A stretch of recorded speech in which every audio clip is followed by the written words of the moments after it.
The woman scrubbing the locker room floor had certified more combat instructors than every black belt in that gym combined. And the man about to shove her had failed his own certification twice. Girls clean, men fight. So clean, and stay off my floor. Preston Duval's boot caught the mop bucket dead center. It went over sideways. Gray water fanned across 40 feet of mat.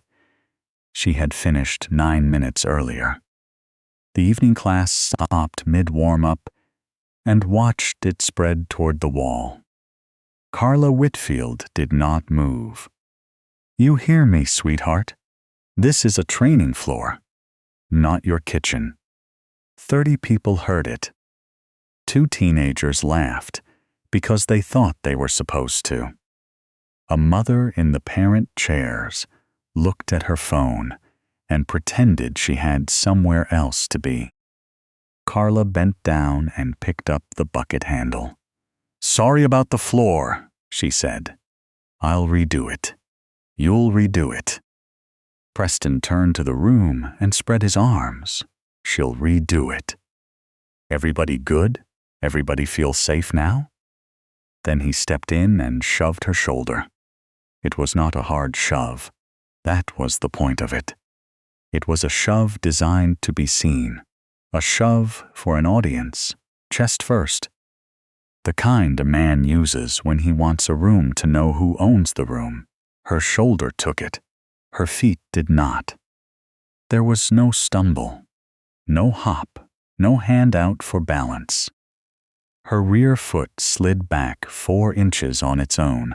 Her hips dropped a ½ inch, and the force went through her and into the floor like it had been given directions. Then she was standing exactly where she had been standing.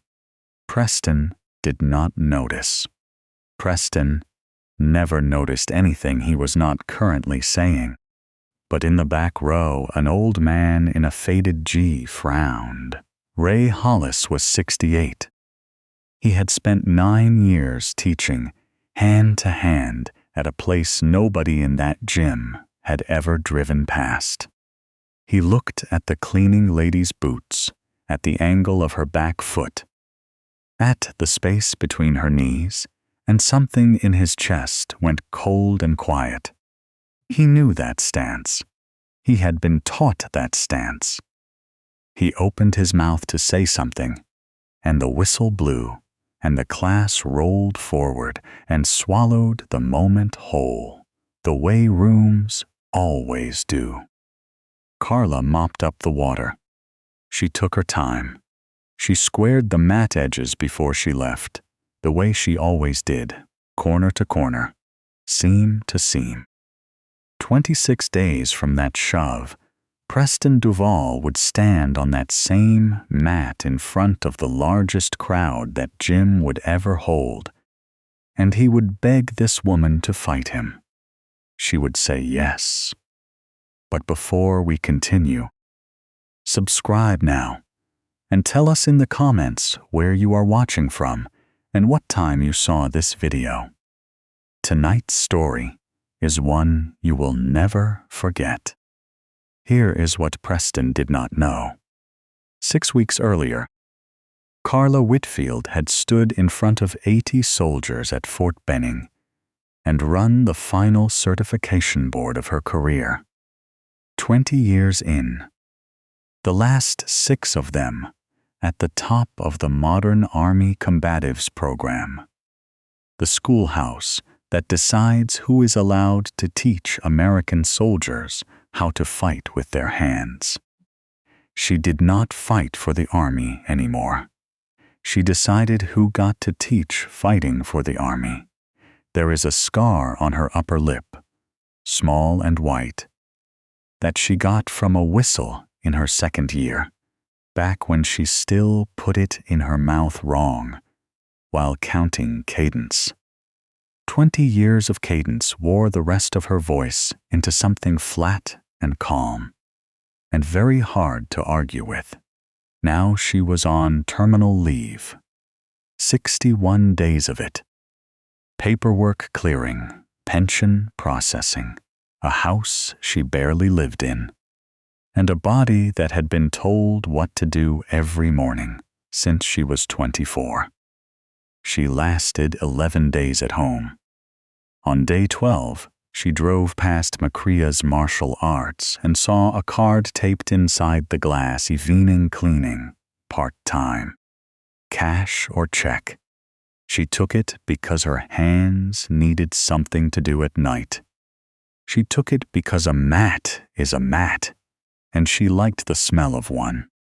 She took it because when a woman has organized 400 soldiers' training days for 6 years, an empty Tuesday feels like a hole in the floor.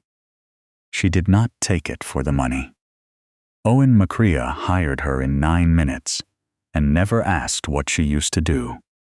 He asked if she could work Tuesdays and Thursdays. She said yes. He said the lease was tight and the pay was tighter, and he was sorry about that. She said the pay was fine. He believed her because it was true, and because Owen Macria believed almost everybody. And in a folder on her laptop at home, unopened for 3 weeks, sat the Regional Veterans Rehabilitation Partnership queue. 19 applicant facilities. 6-figure contract. Program director's signature line already prepared at the bottom of every letter. C.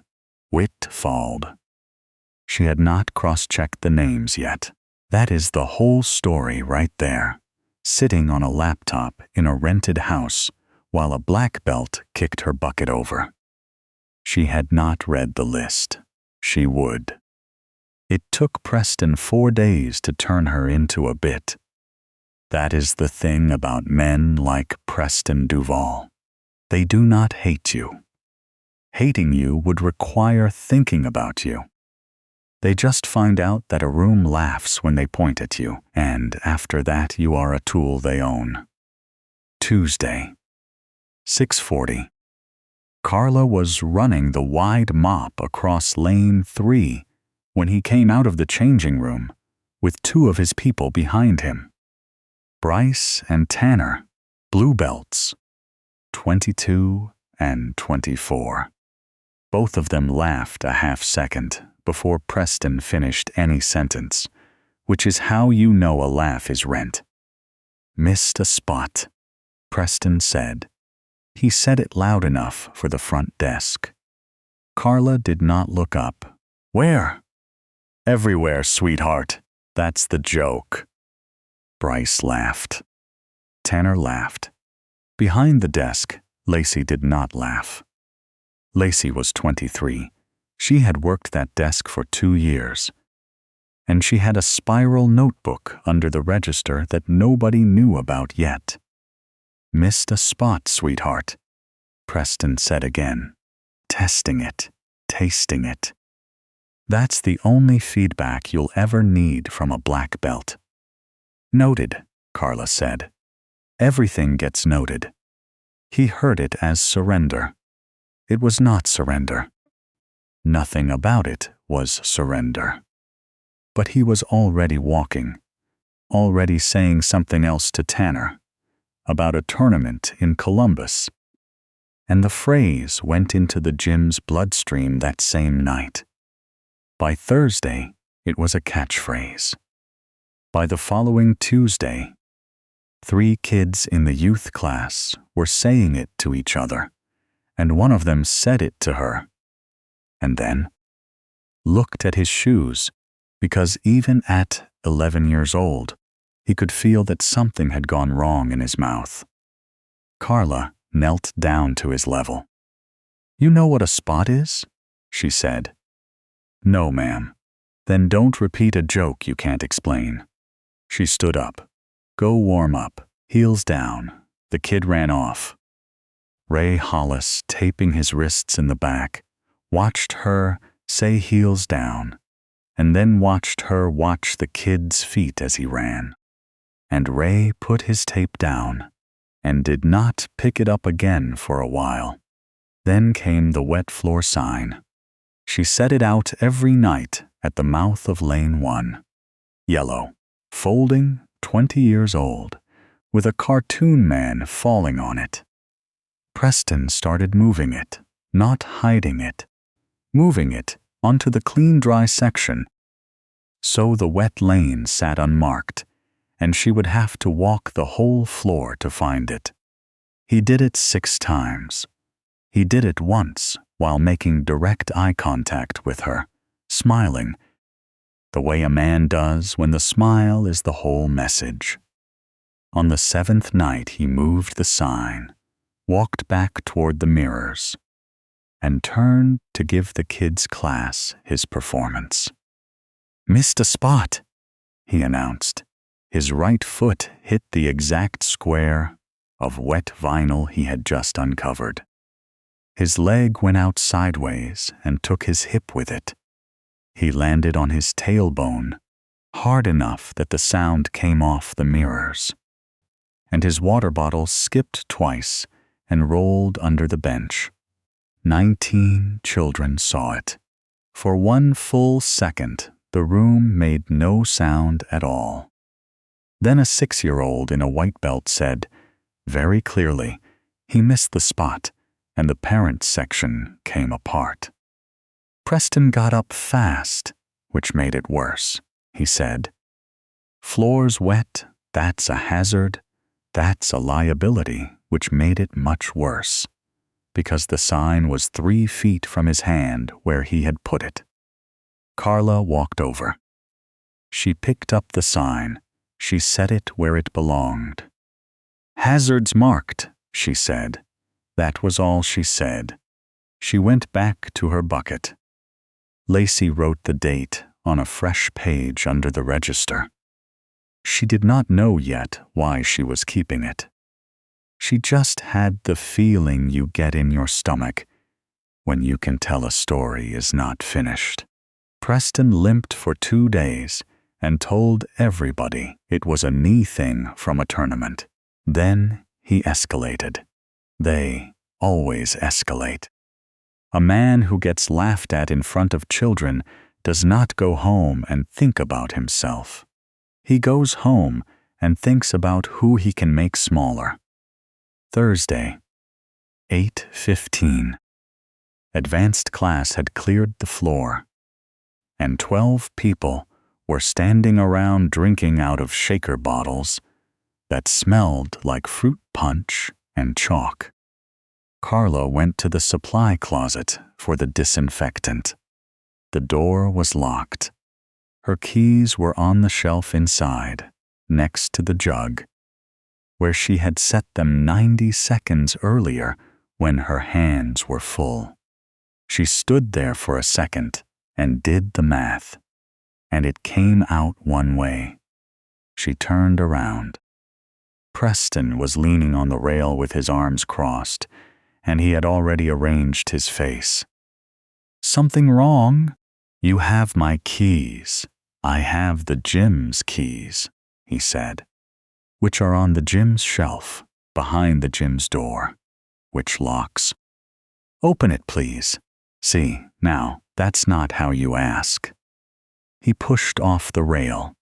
He walked out where the 12 of them could see him, because it did not count if it was not seen. "You want something from me, you ask me properly, in front of the class." Like an adult employee, 11 of them looked away. One of them, a woman named Rita with 2 kids in the youth program, said, "Preston, come on. I'm teaching a life skill."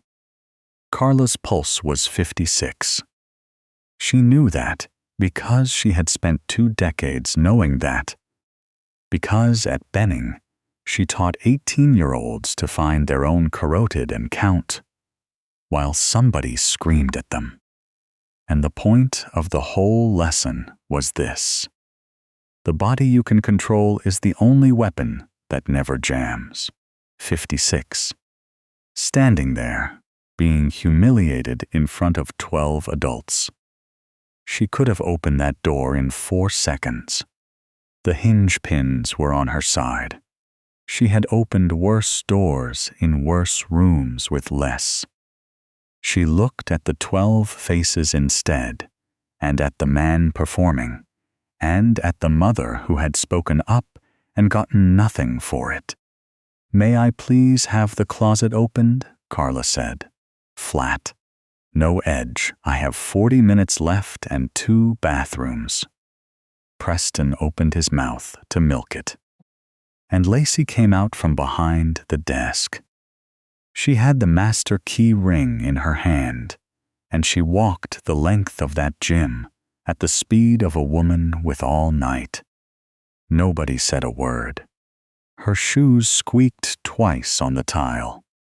She stopped in front of the closet, in front of Preston, and she looked at him for 2 seconds longer than any 23-year-old front desk employee has ever looked at a black belt.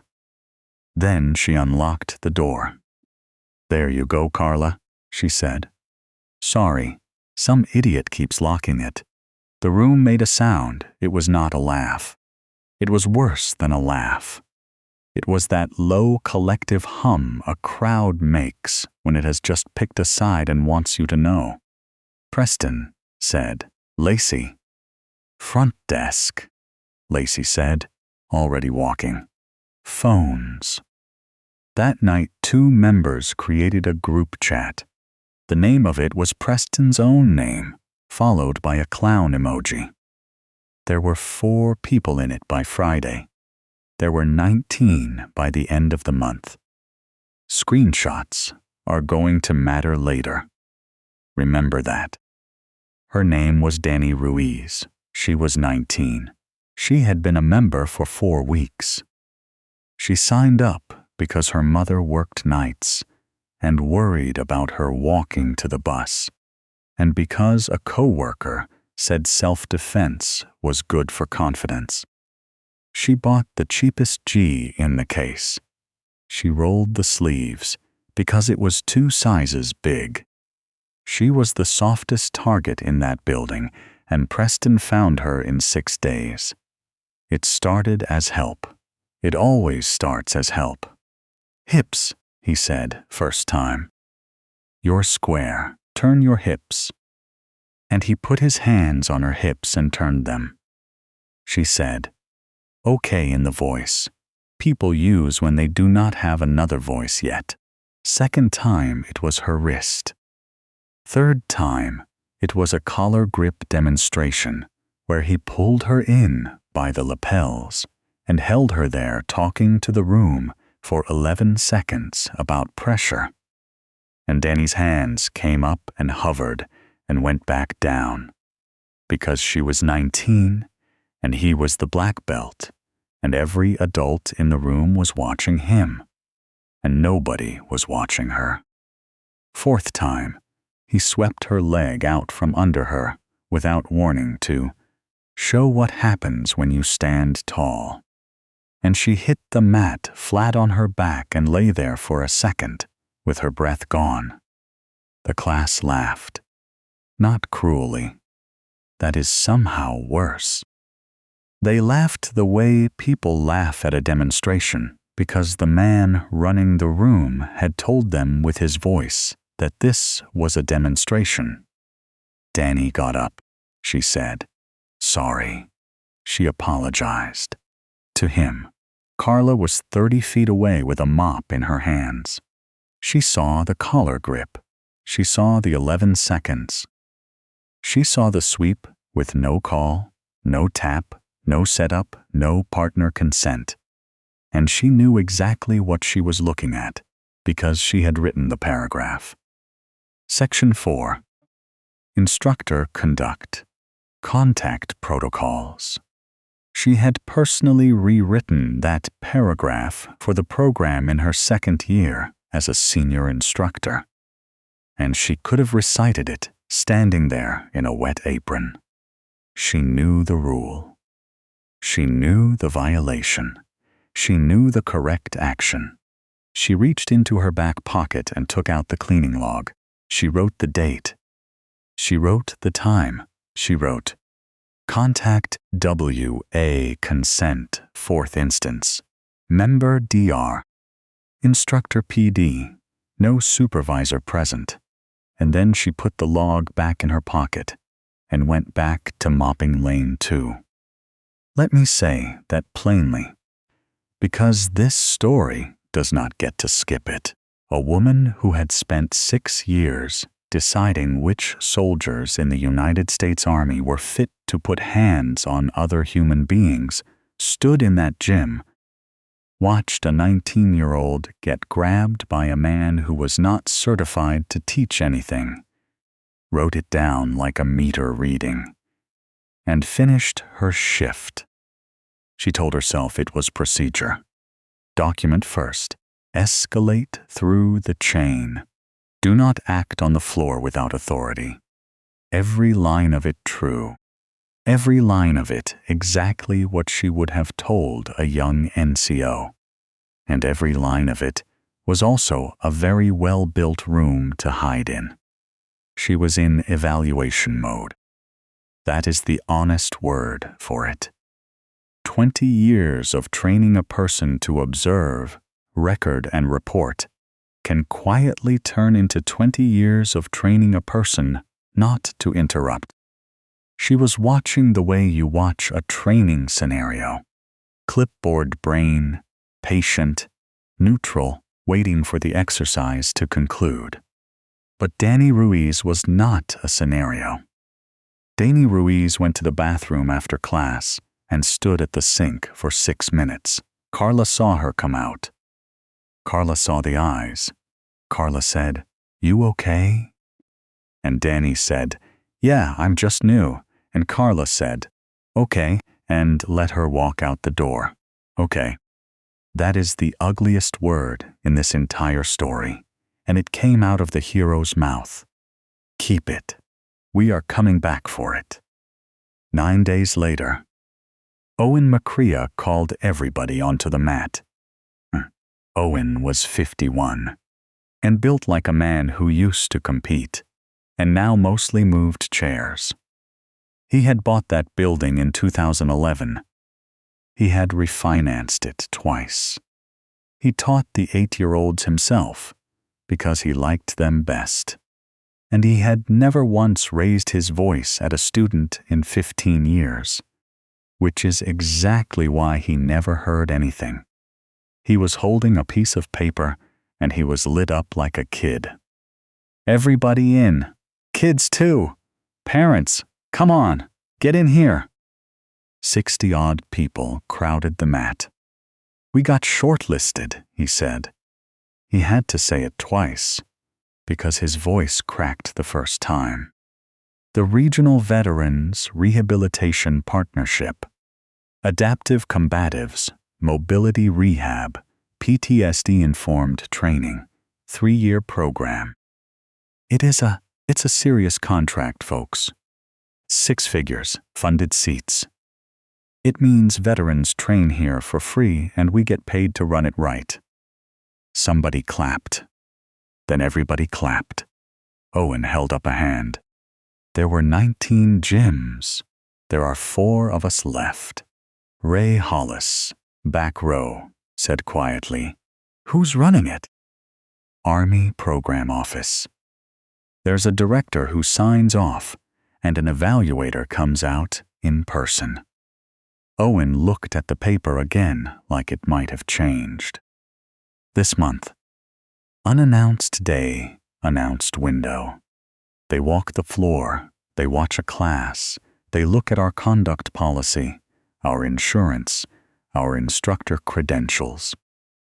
The word credentials went past 60 people and landed on exactly 2 of them. Lacey's head came up behind the desk, and in lane 4, a cleaning lady with a mop stopped moving it. "Best behavior," Owen said, laughing, meaning it as a joke. "I'm serious, though. Best behavior. This contract saves our lease. I'm not being dramatic. This is the difference between this place existing in 3 years and not. and Preston Duval stepped forward and put his hand on Owen's shoulder. "Then let me be the face of it." Not a question. A statement in front of 60 people, with a hand on the owner's shoulder. "I'm your highest rank on this floor," Preston said. "I've got the tournament record. I've got the look. You want an Army evaluator impressed, you put me in front of him and let me run the demo class. Military guys respect a black belt." Owen, being Owen, said, "Well, sure, we'll talk about it." Preston turned to the room and lifted both arms. 28 days, he said. "Nobody embarrasses this gym." Somewhere behind him, a mop handle went back into a bucket. "You have been holding a card since the first minute of this story. Preston has never seen it. Owen has never seen it. 60 people just clapped for a man who does not know he has been auditioning every single day for the one person in the building whose signature decides whether that lease survives. 28 days. Start counting." The letter went up on the corkboard. By the water fountain on a Tuesday, Owen pinned it there himself. Proud, dead center, crooked, over an old flyer for a summer camp that had already happened. Carla found it at 9:40 at night, with the lights half off and the mop in her left hand. She only stopped because it was crooked. That is the truth. She stopped to straighten a piece of paper. Then she read it. "Regional Veterans Rehabilitation Partnership, Applicant Facility, McCrea's Martial Arts. Status, finalist, evaluation pending." And at the bottom, above the seal, the signature block she had approved the formatting on herself 18 months ago. C. Whitfield Program. Director, Modern Army Combatives Program. Her own name pinned to a corkboard in a gym where a man called her sweetheart. She stood there a long time. The building made its night noises. The ice machine dropped a load. A fluorescent tube in the changing room ticked the way it had ticked every night for 6 weeks, and she had never once heard it until then. 19 applicant facilities. She had not opened the list. 11 days of terminal leave. A folder she kept meaning to sort. A job she took to keep her hands moving. She had been mopping the floors of her own applicant. For 6 weeks. Understand what just changed. Because everything changed at once. She was never the janitor being bullied by a black belt. She was the director of the program, standing inside the facility, unannounced, during the evaluation window, watching that facility operate with no idea she was in the room. She was the evaluator. She had been the evaluator the entire time, and every single day. Preston Duval had walked out onto that floor and performed his whole character. The shove, the bucket, the catchphrase, the closet, the hands on a 19-year-old, in front of the one person in America who decides whether veterans get sent to that building. He was not bullying the help. He was giving testimony. Carla reached into her back pocket and took out the cleaning log. She had been calling it a cleaning log. Dates, times, spills, supplies, and in between, contact WA consent, 4th instance. Member DR, instructor PD, no supervisor present. It was not a cleaning log. It had never been a cleaning log. It was a site file, handwriting, dates, times, witnesses, patterns, admissible in every review board she had ever sat on. She had been building an evaluation file for 6 weeks without letting herself say the word. And that is when the second thing hit her. And the second thing was worse, because a file is a beautiful thing to hide behind. She stood in a dark gym holding 12 pages of her own careful handwriting, and she made herself read the one entry she did not want to read. And she read the date on it. 3 weeks. 22 days, in fact, between the first hands-on-hips instance and the page she was holding. 22 days in which a 19-year-old came to a building she paid to be safe in and got grabbed by an uncertified man and apologized to him and stood at a sink for 6 minutes and then said, "Yeah, I'm just new," to a woman with a mop who had personally rewritten the contact protocol paragraph for the United States Army. Carla Whitfield had told herself she was documenting. Here is what documenting looks like from the mat: nothing. It looks like nothing at all. It looks like a woman with a mop who did not help. She had run 100 boards on soldiers who said the same sentence in the same order. I was gathering facts. I wanted to be sure. I didn't want to go outside the chain. She had failed men for that sentence. The mop handle knocked against the wall when she set it down. She took out her phone. It was 9:52 at night. Owen McCrea answered on the 4th ring with his mouth full. "Carla, you okay? Door problem?" "Owen, are you sitting down?" "I'm eating. Should I be sitting down?" "I need to tell you 2 things, and I need you to hear the first one before the second one, because the first one is the important one," he said. "Okay." She heard a chair scrape. On the 16th, and the 20th, and the 26th, and again on the 3rd, Preston Duval put his hands on a 19-year-old member named Danny Ruiz during class. Without asking, without a partner drill, and without another instructor on the floor. On the 3rd, he swept her leg out from under her with no call and no warning. She had 4 weeks of training. She apologized to him afterward. Owen did not say anything. "I have dates. I have times. I have what he said. Your mat cameras will have all 4. Carla, that is the first thing. That one is not paperwork, Owen. That one is a member. Do that one tonight." She heard him breathing. Then she heard the sound of a 51-year-old man understanding something about his own building. "I'm going in," Owen said. His voice had gone somewhere else entirely. "I'm going in right now. What's the second thing?" Carla looked at the corkboard. "The second thing can wait 8 days," she said. "You'll get it in writing." "Carla, what's the second thing?" 8 days, Owen. Go look at your cameras." She hung up. Then she picked up the mop, and she finished lane 4, and she squared the mat edges corner to corner before she turned off the lights, because that is what she does, and because there was one more thing she had to do, and she was not going to enjoy it.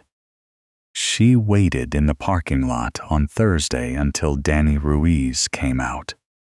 "Danny." 2 minutes. The girl stopped, keys in her fist, the way her mother taught her. "I saw what he did to you," Carla said. "The 16th, the 20th, the 26th, and last week when he took your leg out." Danny's face did something complicated. "It's fine, It is not fine, and you are not going to say no to me tonight." Carla did not raise her voice. She never raised her voice. I saw all four. I wrote all four down. And I did not do one single thing about it for 3 weeks. And there is no version of that where I come out clean. So I'm not going to stand here and tell you it's fine. I'm going to stand here and tell you I was late. The parking lot was quiet. A car went past on the road. "Why are you telling me this?" Danny said. "Because I called the owner Tuesday night and he's pulling the camera footage, and somebody's going to knock on your door about it. And you deserve to hear it from a person first instead of a phone call." Carla held out a folded piece of paper. "That's my cell. If he says one word to you between now and then, you call me and it stops that minute." Not documented. Stopped. Danny took the paper. "You're the cleaner," she said. "I'm on the schedule as the cleaner," Carla said. "Tuesdays and Thursdays." She got in her car and drove home and did not sleep well, which was appropriate. 8 days. Owen McCrea sat in his office from 10 p.m. to 2:40 in the morning and watched 4 sessions of matte footage. There is no camera angle in the world that makes a leg sweep on an unprepared beginner look like teaching. At 2:41, he stopped the video on Danny Ruiz's face. 1 second after she hit the mat, and he sat there and looked at it. And he thought about the fact that he had walked past that exact class on that exact night carrying a box of rental gloves. At 2:44, he opened a folder on his desktop and named it Review P. Duval. At 2:51, he called Danny's mother, apologized for the hour, and asked if she and her daughter would come in Saturday. At 3:05, he did the thing that broke Preston's whole month. He opened the shared scheduling app and, next to every class with Preston's name on it, he changed the instructor field. He did not send a text. He did not make a speech. He was a decent man who had just discovered he had been decent in the wrong direction for a year. And he did the one clean thing available at 3 in the morning. Preston found out from the board. Friday, 6 p.m. Street clothes, gym bag on his shoulder. Walking past the big whiteboard by the front desk where the week hangs for everybody to see. 2E 6 p.m. ADV Noji O. Siri Wed 7 p.m. Fundamentals O. MC Re A THU 6 p.m. ADV GAA RIA Pending Review. P. Duval 11 people were standing in the lobby. He read it twice, then he laughed, 1 syllable, like a cough. "What is this?" Lacey did not look up. "You'd have to ask Owen." "Lacey, what is this?" "I'm not allowed to discuss personnel." That sentence, out of a 23-year-old at a front desk, in front of 11 people, was the single most expensive sentence anybody said to Preston Duval that month. Somebody in the corner did not even try to hide it. A phone came up, not recording, just up, screen bright, thumbs going, and Preston saw exactly what that meant. The group chat with his name, and a clown on it had 19 people in it by then. It got the schedule board photo in under 40 seconds. Preston went out to the parking lot and shouted at Owen on the phone for 6 minutes. Owen let him. Then Owen said, "I watched the tapes," and Preston said, "What tapes?" And Owen said, "That's the problem, son. You don't even know which night I mean." And he hung up on him which Owen McCrea had never done to anybody in his life. Now the drip. Because karma is not one event. Karma is a leak in a ceiling. And this ceiling had been holding water for a year. Saturday morning, Lacey went into her spiral notebook and then into her phone. She had 340 messages in that group chat. She read all of them and pulled the 11 that mattered. Not the jokes, the ones with dates. Bryce saying he told me to grip harder so she'd quit. Tanner asking if the cleaner had complained yet. Preston himself on the night he kicked the bucket, typing. Floor's her job, ego's her problem, followed by a laughing emoji. And the sentence gyms are men's rooms with mats in them. Some people forget that. Screenshots. Time-stamped. Attributed. She sent them to Owen with one line. You should have all of it, not just the cameras. Owen replied at 11:04. Lacey, how long have you had these? Lacey replied, since February. Nobody ever asked. By Saturday afternoon, Bryce and Tanner had figured out that a folder existed. Sunday they were on the far mats. Not Preston's mats. The far ones by the storage rack, warming up alone, not talking, doing a drill nobody had assigned them. Preston came in and called across the room, and Bryce Blythe said, Hey man, without standing up. That is how it ends for men like Preston. Not with a punch. With a hey man from a 22-year-old who no longer stands. And then the fuse. Somebody, and it was never officially established who. Though Lacey did buy herself a coffee that week she did not need, submitted an anonymous verification request to the certifying body listed on Preston Duvall's own wall plaque. Instructor certification, verification of standing, reference number, name, dates. The reply landed in Owen McCrea's inbox on a Wednesday at 9:16 a.m. Copied to the gym's registered address, 3 paragraphs long on letterhead. It said the individual named had attempted the instructor certification examination on 2 occasions. It said he had not achieved a passing standard on either.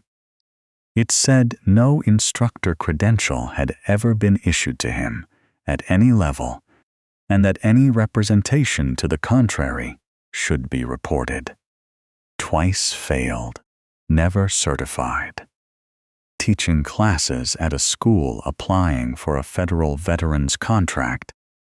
On a mat where the qualification sign said Black Belt Instatrafter under his photograph. Owen printed it and put it in a drawer. He did not post it. He was still, underneath everything, a kind man, and part of him wanted to hand it to Preston in private and let him leave with something. That letter sat in that drawer for 6 days. You will want to remember where it is. The gym in the last week before evaluations day did not look like the same building. Owen taught every class himself and lost 4 pounds. He replaced the torn mat tape in lane 1. He got insurance certificates laminated. He made Lacey build a binder, and the binder had tabs. And every night, a woman on the schedule as part-time cleaning did the floors, squared the edges, tied the mop head off with a knot nobody there had ever seen, and went home to a laptop where 19 applicant facilities had finally been sorted into 4. Preston came in every day anyway. He had to. That was the sad, small engine of him. A man who has made a room his entire personality cannot stay away from the room. He trained alone. He worked the heavy bag too hard and too long. He told anybody who would stand still that the schedule thing was politics, that Owen was scared, that somebody had gotten in the man's ear. Once, on a Thursday, he walked past Carla in the hallway by the fountain. He stopped. He looked at her, the way you look at a coincidence you cannot name. "You said something to him," Preston said. "Didn't you?" Carla was refilling the bucket. She did not turn the tap off. "I said a lot of things to a lot of people over 20 years, she said. "Most of them were about foot position." "What?" "You drop your heel when you punch tired. It's why your hip stalls." She shut the water off and lifted the bucket, 40 pounds, one hand, and did not shift her shoulders at all. "Free advice. That one's not in the file." She walked past him. Preston stood in that hallway for a second and a half with a feeling he could not identify and had no equipment to process. And then he decided it was disrespect, because that was the only shape his head had. Evaluation day was Saturday. They set out 48 folding chairs. Every member came. Owen had said, "Come if you can." And 110 people heard it as an order, because that is what a gym does when it thinks it is about to die. Kids in clean gis with their belts tied by parents at 7 in the morning. Ray Hollis in the second row in a jacket. Danny Ruiz in the fourth row next to her mother, who had a purse on her lap and an expression like a closed door. The floor was spotless. Owen had cleaned it himself Friday night, and then stood back and looked at it, and, without knowing why, gone back and squared the mat edges corner to corner, because he had watched somebody do that for 6 weeks, and it had gotten into him. At 9:40, the delegation came in. 3 of them. 2 in service uniform. 1 in a suit with a lanyard. Owen met them at the door with his hand out and his heart in his mouth. "Owen McCrea. Thank you for." "Mr. McCrea." The suit shook his hand. "We're the review panel. The director will be along." "Of course. Of course. Can I get anybody water?" Preston was already on the mat. He had a fresh gi. He had his black belt on, tied high and tight, and he had spent 40 minutes on his hair, for a man who claims not to think about his hair. He had 11 of the intermediate class lined up behind him in rows, because he had told them there would be a demo, and no one had told him there would not be. "Good morning, gentlemen," he said to the panel. Loud, across the whole room, Preston Duval, head of instruction. "Anything you need to see today, you ask me." Owen closed his eyes for 1 second. At 9:47, the side door opened. She came through it the way she came through every door in that building for 6 weeks. Quiet, not fast, both hands empty. She was in service uniform, name tape level, rank on the chest. 6 years of program insignia on a woman that 110 people had watched carry a mop bucket past their children. The room did the math 1 face at a time. It went across the folding chairs like something spilling. A father in row 3 stopped talking mid-sentence. A teenager turned around to check with a friend and found the friend already staring. Danny Ruiz's mother put her hand flat on her daughter's arm. Lacey, behind the desk, made a small sound and put her fist against her mouth, and in the second row, Ray Hollis stood up. He did not mean to. 68 years old, bad hip, and his body just did it. And then he stayed up. Because once you are up, you are up. Carla crossed the mat. Owen was still holding a bottle of water for a panel member. He looked at her, and looked at the paper in the panelist's hand, and looked at her again, and his mouth started moving before his brain arrived. That's Carla? That's my. The suit handed him the credential sheet. Mr. McCrea, this is the program director for the region. She's been on site during your evaluation window. Owen looked down at the sheet. He read the name at the top out loud because his mouth needed something to do. Director Witt. His voice went out on the second syllable. It just failed, like a bad speaker. Field. 110 people heard a 51-year-old man's voice break on a name he had written on a payroll envelope twice a month. Carla put her hand out. Owen, she said. Sorry about the 8 days. I couldn't tell you and stay clean.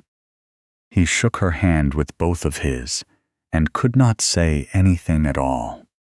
And Preston Duval, standing on the mat in a fresh black belt in front of the largest crowd that Jim would ever hold, felt the floor of his entire life tilt and did the one thing a man like that always does. He laughed, loud, for the room, the way he had laughed at everything for a year. Okay, he said. Okay. That's a good bit. That's a really good bit. He turned in a circle, arms out.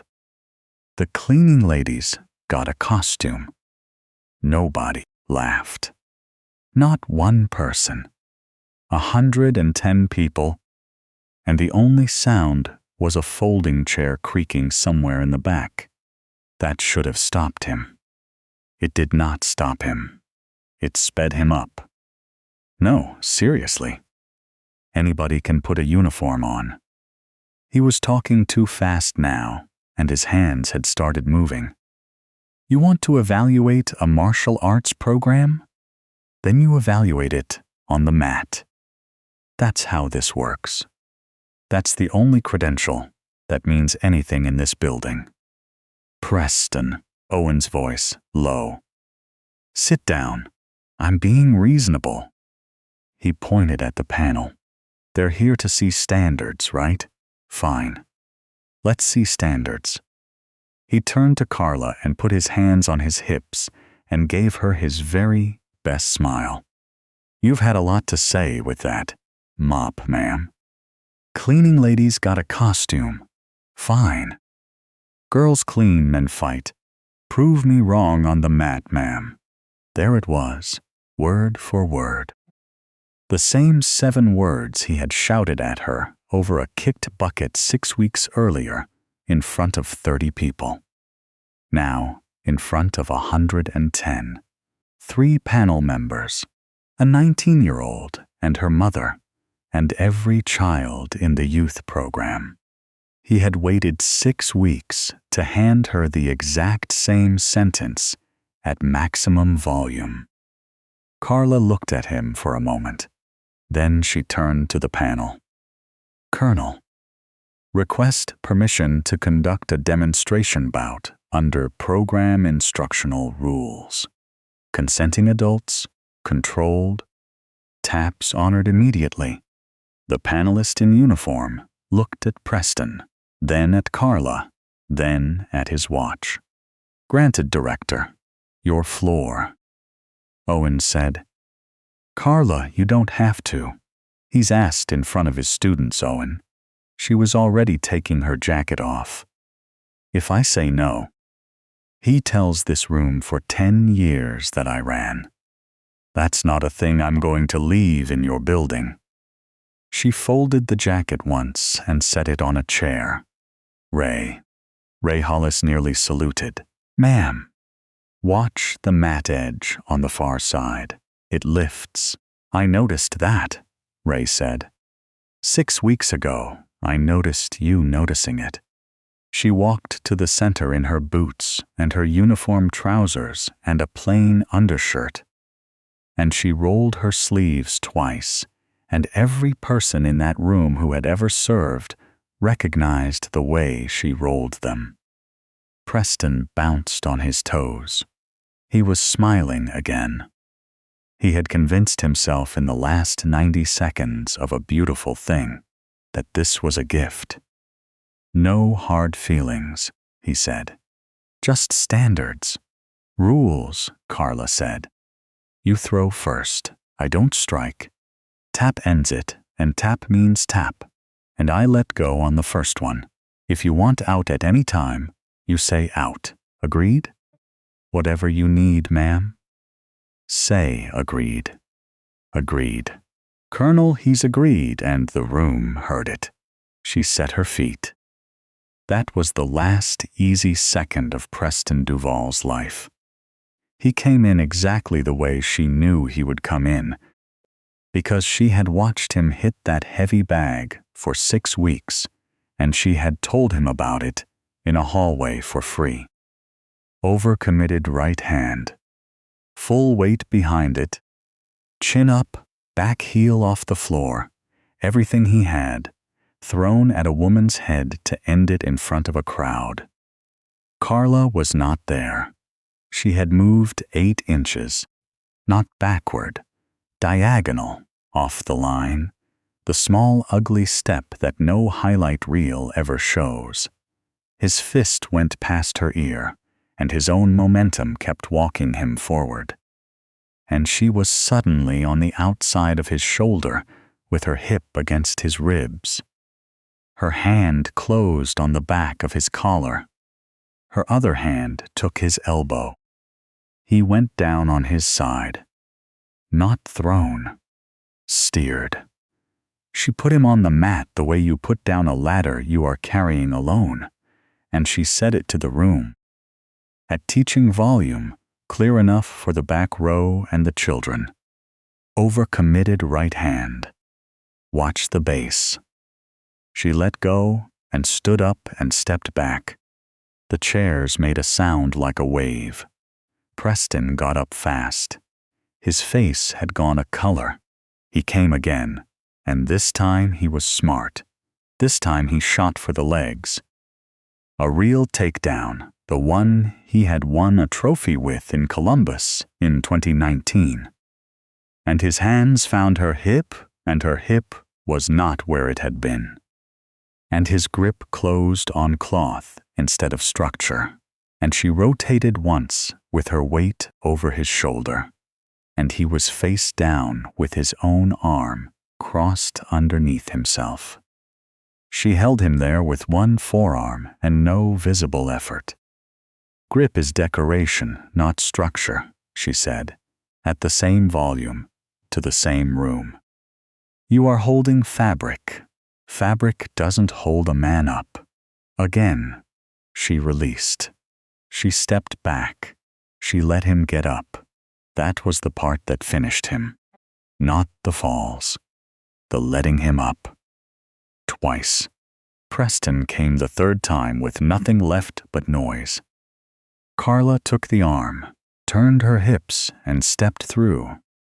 And the whole thing took less than 2 seconds and looked like almost nothing. A shift of weight, a shoulder, a knee, placed exactly where a knee goes. She had him pinned with his shoulder locked and his own breath in his ear. 110 people leaned forward at once. A kid in the front row said, "Oh," out loud. Carla did not raise her voice. Feel that? That's not strength. That's angle and weight. She adjusted 2 inches, and his whole body understood it. This is a control position taught in week 1 of the certification course. Then, at exactly the same conversational volume. And this is why he failed the certification. Twice. Preston's hand came up and slapped the mat 3 times. She was off him before the third slap finished. She stood immediately and put her hand down toward him, open, offered, no expression on her face at all. He did not take it. She left it there for 4 full seconds anyway, in front of everybody, and that 4 seconds cost him more than the pin did. Then she straightened up and looked down at him, and she said it plainly, like handing back a jacket somebody left at her house. Girls clean, men fight. She let it sit. You did neither correctly. Nobody cheered. That was the strange thing. 110 people, and not one cheer. Just a long, thick, stunned silence, and then, from the second row, one pair of old hands starting to clap slow, and then the whole room going at once, like a roof coming off. Carla was not listening to it. She had already turned to the panel. "Colonel, that concludes the demonstration. Can we do the business, please? These people have been sitting a long time." The panel did the business. The suit stood up with a folder and read from it. And Owen McCrea sat in a folding chair in his own gym with his hands on his knees like a man at a hospital. McCrea's martial arts is awarded the Regional Veterans Rehabilitation Partnership. The room went up. Owen put a hand over his face. Conditionally, the room came straight back down. The award is conditional on the following, effective immediately, and I'll read the terms aloud so there's no confusion later. The suit turned a page. 1.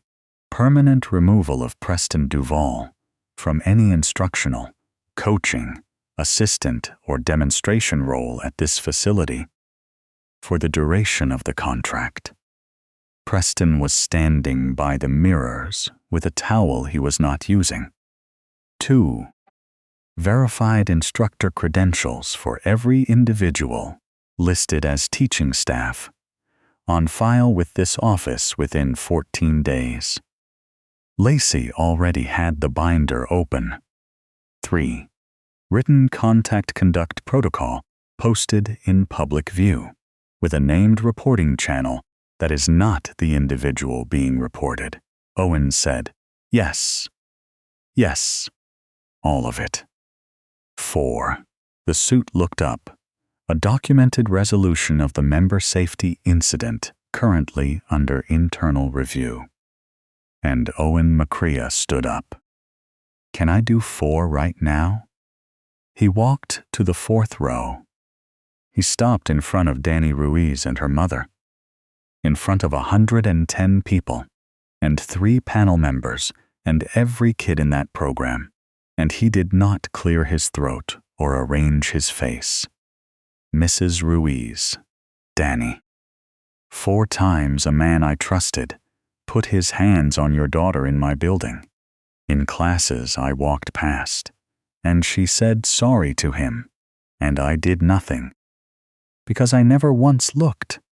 His voice was shaking, and he let it shake. "That is not his failure. That is mine. I own the building. I own the floor. I'm sorry. I'm going to fix it in writing, and you're going to get a copy." Danny's mother did not stand up. She looked at him for a long moment. Then she said, "Thank you for saying it out loud." Danny said nothing at all, but she was crying, and her mother had her hand. Ray Hollis, still standing from before, said, "That's the right way to do it, Owen." And 3 people said amen like it was a church. Then Owen went to his office. He came back with a drawer's worth of paper and a box of pushpins. He walked to the cork board by the water fountain, the one with the finalist letter pinned crooked in the middle, and he pinned the certification body's reply directly beside it. at eye level, 3 paragraphs on letterhead, where the whole gym walks past on the way to get water. Attempted twice, not achieved, no credential issued at any level. Under Preston's photograph, on the wall of fame, the little plate had said, "Black belt instru for 4 years." Lacey took a screwdriver out of the desk drawer and took the plate off during open mat on a stepladder, while 11 people watched and nobody offered to help her down. And beside it went the last sheet, membership probation. P. Duval 12 months, no teaching. No corrections of other members verbally or physically. At any time, beginner class only. Any contact complaint ends the membership same day. Signed by the owner. Posted where every member can read it. Preston Duval did not quit. That is the part people always get wrong about men like him. He did not storm out, and he did not clean out his locker, and he did not move to a rival school across town. He came back on Tuesday.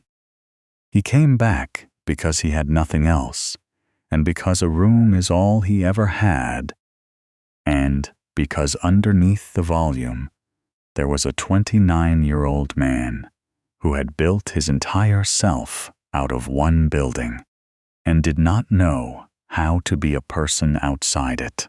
He is in the back row of the fundamentals class now. White belt curriculum.